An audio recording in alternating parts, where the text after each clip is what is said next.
यो चाहिँ हामी बस्ने ठाउँ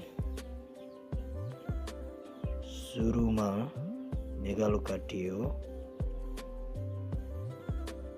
यसलाई चाहिँ मुठो पारेर सम्म ठाउँमा चाहिँ हामी लाँदैछौँ अनि चोया निकाल्यो। यसरी मजाले कसेर चाहिँ डोरी बनाइयो। यो चाहिँ ठेटी, यो ठेटीलाई डोरीमा यसरी अड्काइन्छ। यसलाई चाहिँ यसरी अड्काएर चाहिँ राखेर चाहिँ तन्काइन्छ अनि यो तरिकाले चाहिँ यसलाई चाहिँ बेरिन्छ। यसरी गर्दैछौँ। यो चाहिँ हामी भिरमौरी जाने भिर हो। आगो फुकेर धुवा चाहिँ निकाल्यो।